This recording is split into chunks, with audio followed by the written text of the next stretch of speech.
Assalamu alaikum. I am going to explain an important topic of biology, biological method. इस topic को explain करने से पहले you are requested to subscribe my channel and press the bell icon for getting the notifications of my new video lectures. अब हम अपने topic की तरफ जाते हैं. Biological method. बायोलॉजिकल मेथड किसे कहते हैं? बायोलॉजिकल मेथड वो मेथड होता है या वो तरीका होता है जिसकी मदद से बायोलॉजिस्ट्स या साइंटिस्ट्स एक बायोलॉजिकल प्रॉब्लम का सलूशन निकालते हैं. बायोलॉजिकल प्रॉब्लम वो प्रॉब्लम होती है जिसका ताल्लुक इंसानों से होता है या एनिमल से होता है या प्लांट से होता है. वो एक डिजीज़ भी हो सकती है. तो फॉर एग्जांपल कोविड-19 एक बायोलॉजिकल प्रॉब्लम है. एड्स एक बायोलॉजिकल प्रॉब्लम है. इसी तरह पोलियो एक बायोलॉजिकल प्रॉब्लम है. तो ये मुख्तलिफ किस्म के बायोलॉजिकल प्रॉब्लम्स साइंटिस्ट्स के सामने पेश आते हैं और साइंटिस्ट्स और बायोलॉजिस्ट उनका सलूशन निकालते हैं, उनका ट्रीटमेंट निकालते हैं. तो किस तरह निकालते हैं? वो कुछ स्टेप्स को फॉलो करते हैं और एक मेथड को फॉलो करते हैं जिसको हम बायोलॉजिकल मेथड कहते हैं. बायोलॉजिकल मेथड वो साइंटिफिक मेथड होता है जिसकी मदद से साइंटिस्ट्स बायोलॉजिकल प्रॉब्लम्स का सलूशन निकालते हैं. इस मेथड में कुछ स्टेप्स साइंटिस्ट्स फॉलो करते हैं. उन स्टेप्स में फर्स्ट स्टेप है रिकॉग्निशन ऑफ बायोलॉजिकल प्रॉब्लम. दूसरी स्टेप है observations and previous research. Third step है हाइपोथेसिस. फोर्थ स्टेप है डिडक्शंस. फिफ्थ स्टेप है एक्सपेरिमेंट और सिक्स्थ स्टेप है कंक्लूजन. तो ये मुख्तलिफ स्टेप्स बायोलॉजिस्ट्स या साइंटिस्ट फॉलो करते हैं जब वो बायोलॉजिकल प्रॉब्लम का सलूशन निकालते हैं. हम पहले 4 स्टेप्स को इस वीडियो लेक्चर में एक्सप्लेन करेंगे. रिकॉग्निशन ऑफ बायोलॉजिकल प्रॉब्लम का क्या मतलब है? रिकॉग्निशन ऑफ बायोलॉजिकल प्रॉब्लम का ये मतलब है कि साइंटिस्ट्स या बायोलॉजिस्ट सबसे पहले बायोलॉजिकल प्रॉब्लम की पहचान करते हैं, उसको रिकॉग्नाइज करते हैं कि मसला क्या है, प्रॉब्लम क्या है, डिजीज़ कौन सी है. तो जब वो बायोलॉजिकल प्रॉब्लम को आइडेंटिफाई करते हैं, जब वो बायोलॉजिकल प्रॉब्लम को रिकॉग्नाइज करते हैं, तो फिर वो नेक्स्ट स्टेप की तरफ जाते हैं और वो स्टेप होता है ऑब्जर्वेशंस. ऑब्जर्वेशंस का मतलब है मुशाहिदा करना, किसी चीज़ को अपनी आंखों से देखना, किसी चीज़ की आवाज़ को सुनना या किसी चीज़ की स्मेल को सूंघना, किसी चीज़ की टेस्ट को मालूम करना. और ये जितनी भी इंफॉर्मेशन होते हैं इनको हम ऑब्जर्वेशंस कहते हैं. तो ये ऑब्जर्वेशंस साइंटिस्ट्स और बायोलॉजिस्ट्स 5 सेंसेस की मदद से भी करते हैं.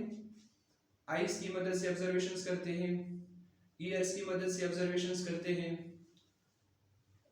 नोज़ की मदद से ऑब्जर्वेशंस करते हैं. इसी तरह वो टंग को भी समटाइम्स यूज़ करते हैं फॉर कंडक्टिंग ऑब्जर्वेशंस और सेंस ऑफ टच को भी समटाइम्स वो यूज़ करते हैं.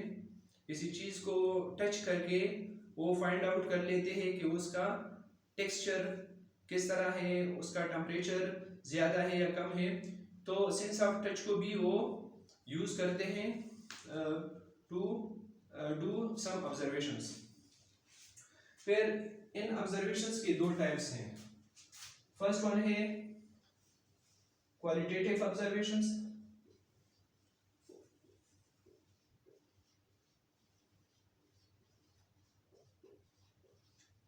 और सेकंड वन है क्वांटिटेटिव ऑब्जर्वेशंस.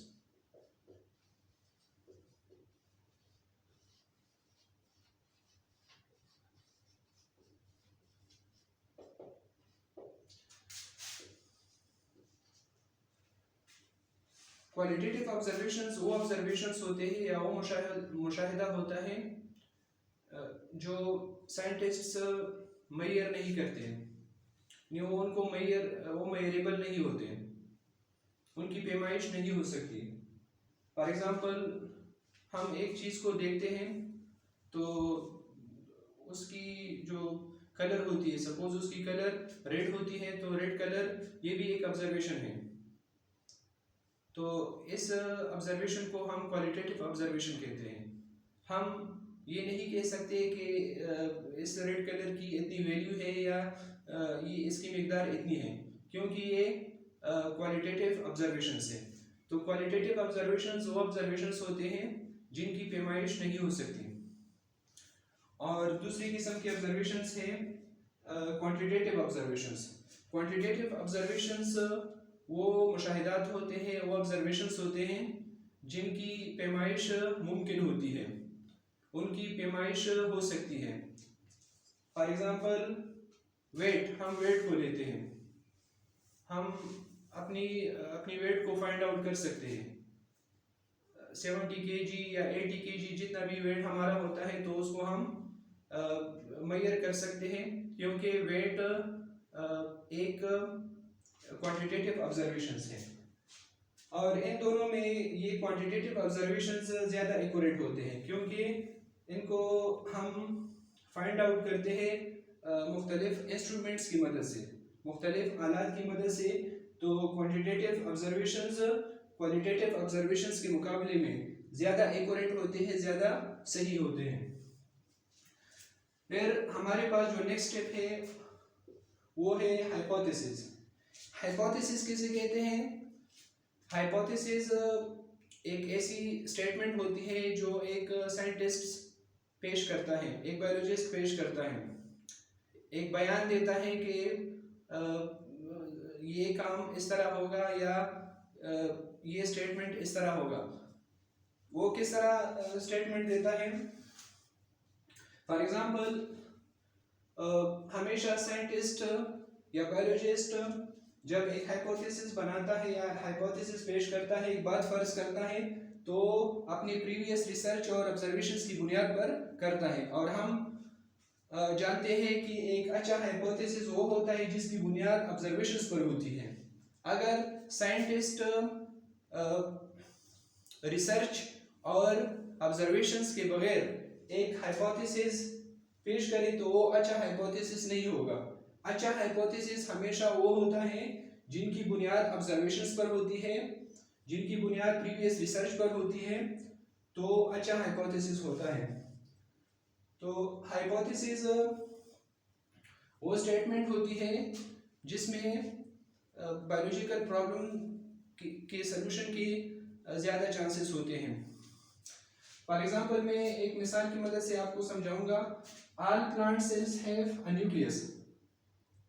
सपोज एक साइंटिस्ट ने एक स्टेटमेंट दिया, एक हाइपोथेसिस बनाया, और वो हाइपोथेसिस ये था कि all plant cells have a nucleus. तमाम प्लांट सेल्स के अंदर न्यूक्लियस होता है।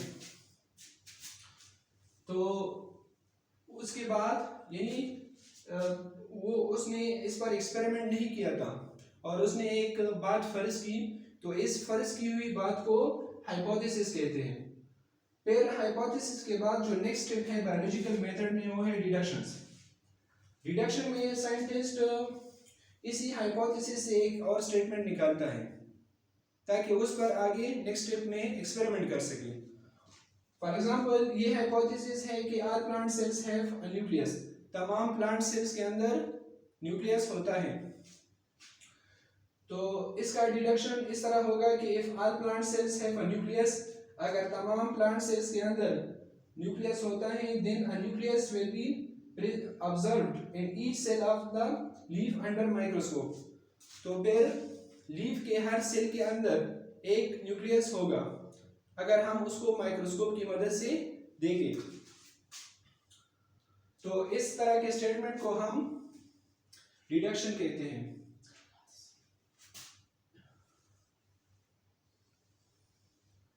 ये प्लांट सेल है,